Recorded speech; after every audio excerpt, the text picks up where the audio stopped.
Hello everybody, and thank you for joining me. This is Ciara from Ciara T Designs, and today I have these beginner friendly cards to share with you, so let's jump right in. So to start, I am going to cut down my cardstock as always. I have an A2 sized base, which when scored is 4¼ by 5½. And for my HammerMill panel, I'm cutting that down to 1/2 inch smaller than the full size of the base because I want there to be 1/4 inch on both sides of my card when I adhere the panels. And then I have a piece of Kamenska alcohol ink paper. I don't know the exact measurements. It's just over 5 by 7 really, but it is just over that. So the easiest way I found is to just fold it in half, do a little pinch, and then cut it. You are going to work with whatever cardstock you have. So the whole idea of these cards is that I want you to grab a medium you feel intimidated by, ideally a liquid one, though you could use paints. You could do watercolors, alcohol inks, sprays. It doesn't matter. Pick a medium that you're uncomfortable with. You're going to pick 2 colors. So obviously if you're using watercolor, you're going to have watercolor paper. Alcohol ink, you need Yupo or a glossy paper. Grab the right paper for your medium. I have alcohol inks. So of course this is the Kamenska alcohol ink paper, but Yupo would work as well, or glossy, anything like that. And you're going to pick 2 colors. Now I want you to pick 2 colors that are beside each other on the color wheel. So I'm going to show you 4 examples. You can choose any colors like I have. So here I have red and pink. I also did yellow and orange, green and I'm trying to remember. A green and teal I did, and then blue and purple is the colors I chose. But you can Google a color wheel and just pick 2 colors next to it. The rainbow is a very good example as well, if you ever learned the Roy G. Biv situation. So, red, orange, yellow, green, blue, purple, and I believe indigo was in there as well. So I guess violet was the end one. But just grab 2 colors that are beside each other in the color wheel, because you will not make mud with those. You will not make gray unless they have a vast tonal difference, which they shouldn't. So like I said, grab red and pink, or pink and orange, or red and orange, or yellow and orange. Just grab 2 colors that you are confident are going to look nice together. And like I said, you can Google this. You are then going to, depending on what medium you have, use water, or in my case, I'm using blending solution. So these are the Kamenska inks. For my inks, I'll go through that really quick. I used cherry and fuchsia on the first one. This is lemon and orange. Then I have leaves and turquoise, and then I have amethyst and blue. Everything I use is always linked in the description down below, okay?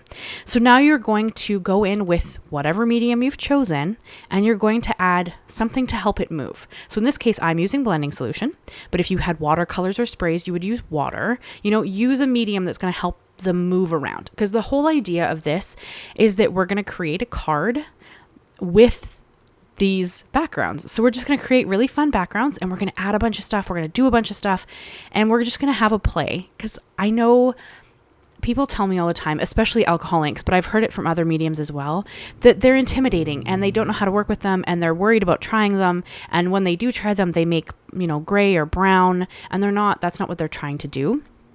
So this is what we're doing, okay? 2 colors that go together on the color wheel. And then you're going to I'm using blending solution on my Yupo. And of course I have an air blower to move stuff around, because that's how you would do. But with sprays, you could add water and tip it up, have it move around. You just want a background that has a bunch of color. That is what the goal is. Try not to add so much color, especially if you have watercolor paper. Try not to saturate the paper so much that it can't take anymore. So if you add a whole bunch, let it dry in between, or make it dry, however, and then layer your colors. Use the same colors, okay? We're not adding anything extra. We are only working in the 2 colors that you have per. Now, granted, yes, I have 4. I'm working on 4 different panels, but this is just to show you color examples. That's the reason. You can make 1. Whatever is less intimidating to you, because I really want you to bust out your mediums and have a play. That is what this is. So when you have created a background that you're happy with, and I'm just showing you here, like I'm picking up my panel, I'm setting it on a hardboard, and I'm setting it aside to dry, because alcohol inks do take a little while to dry. And I have found that the Kamenska inks, they have a little more open time. I think it's the paper, to be honest with you. But they tend to take a little bit longer to dry than I have found with the Tim Holtz inks on Yupo. I have not tried the Kamenska inks on Yupo yet, so it might be but like with the blending solution, like you can see my inks are moving all over the place. Now, yes, I am putting a layer of blending solution down and then having them move, because I want a lot of movement. I want it to look very interesting. And this is the best way I've found to do that. So you use whatever medium you're working with. And like I said, it can be anything. Ideally a liquid medium, just because we're trying for something a bit wavy, a bit movement-y. I don't know the right word for that. I want something that has texture and interest. Okay.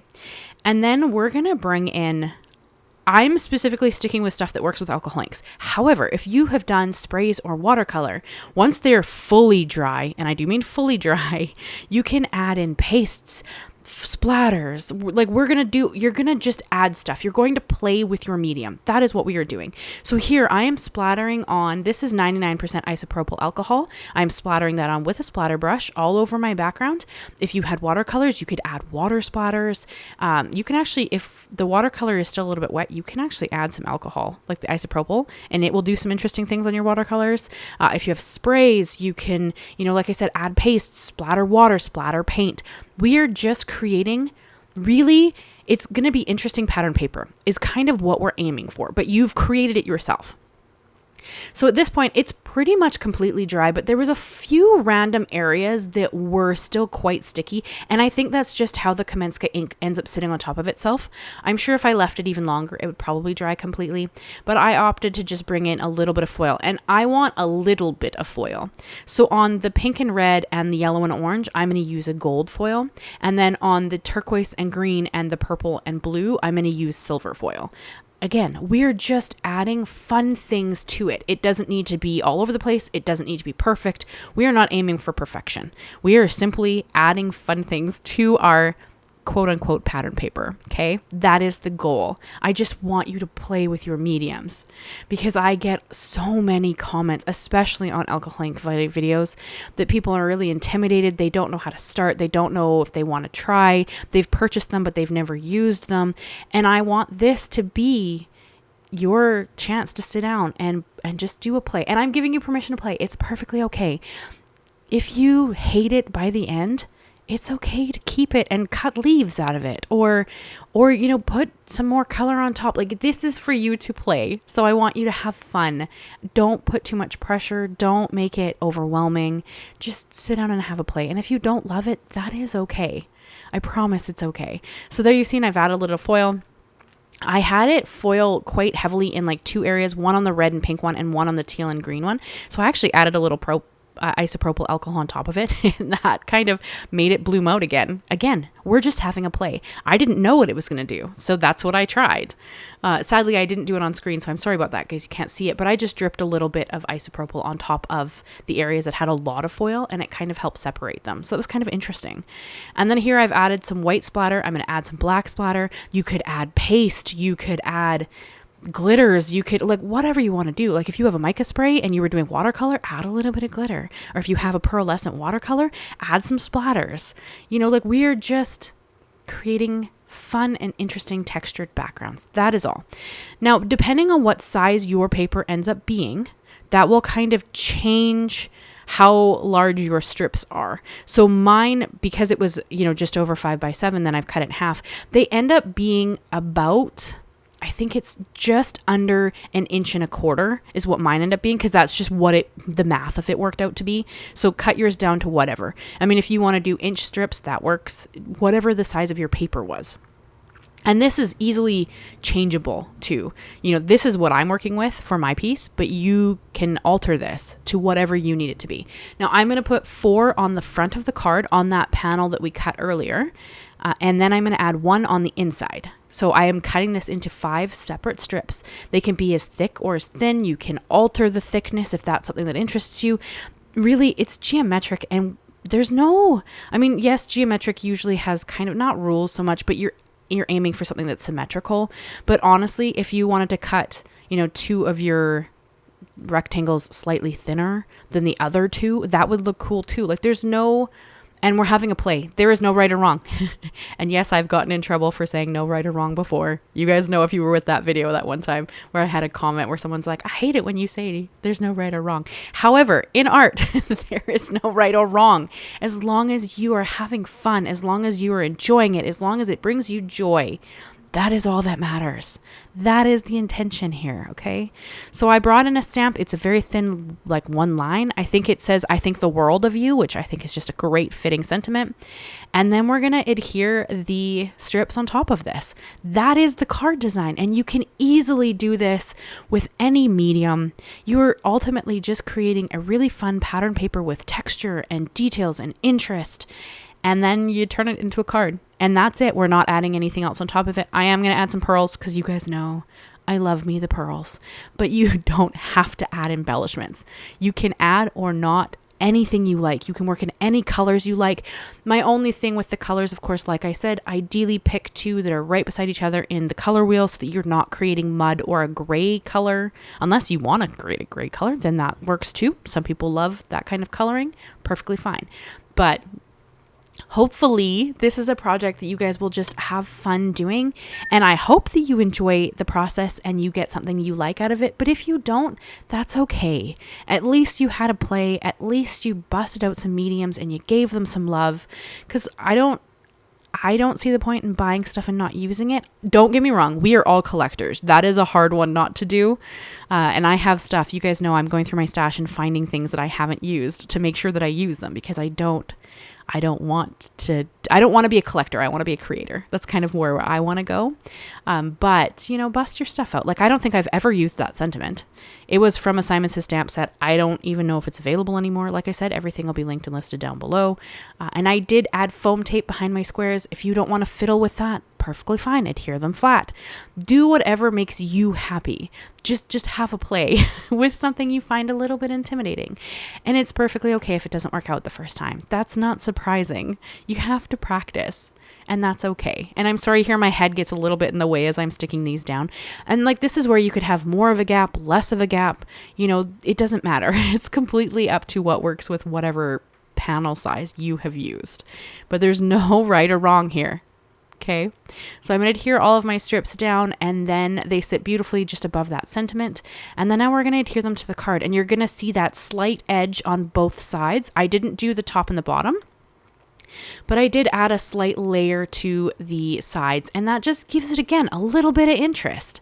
That's all we're aiming for. And this is a pretty simple card design, but I think that once you kind of add the stuff and you add the splatter and you add the, a little bit of foil or glitter or whatever you have on hand, it really creates a fun and interesting design, and it can be recreated. This is easy to mass produce. If you needed a whole bunch, you could add a birthday sentiment. You could add, you could do a lot of things here.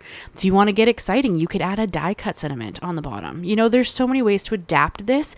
It's just really to give you some inspiration and get you to play with your stuff, whatever that happens to be. In my case, generally it's alcohol inks, although I haven't busted out my sprays recently, so I will need to do that pretty quick because I haven't used them. Or watercolor pencils could be really fun. Whatever you have on hand you haven't used, bust it out, give it some love, or anything you find intimidating, because hopefully this will encourage you to use it. And the more you play with it, the more you get a feel for it, the more you're going to enjoy working with it. So hopefully, I know I've said that a couple times, hopefully I have inspired you guys to create something with your mediums. Here I brought in a couple of pearls, like I said I was going to. For the one that had silver silver foil in the background, I used silver pearls. And for the ones that have gold, I used gold pearls, just to keep in that same color. Just because that's something I really like. But tell me your thoughts on these cards. They're like I said, a fairly simple, and straightforward card, but I think they pack a lot of punch, and they're really interesting to look at. You see different shapes and different things going on with all that color and movement in the back. And yes, there are a few cat hairs that got stuck and I had to move them. You can kind of see them when I hold them up here. Like on the left-hand side of this yellow and orange one, there was a cat hair stuck there and I had to pull it out. So it kind of made a weird shape in the ink, but it just added interest and texture, and that is what we were aiming for. So I hope you guys enjoyed these. I hope you will give them a go. And if you do, tag me. I want to see what you guys are working on. I'm on all the social medias. Don't tag me on TikTok. I never go on there. But Facebook, you can go on my Facebook group, or you can tag me on my business page, or Instagram, or you can email them to me. Whatever you want to do, just to share them with me, because I love seeing you guys create. And I love seeing that I've inspired you to create something, because that is my whole goal. So I hope you guys like them. I hope you'll give them a try. I want to say a huge thank you to my members. You guys are phenomenal. I appreciate you. I cannot express what it means to me that you want to support the channel. And anybody who bought from my new tulip collection, I thank you so much for that as well. Thank you guys, and I will see you again very soon. Bye-bye for now.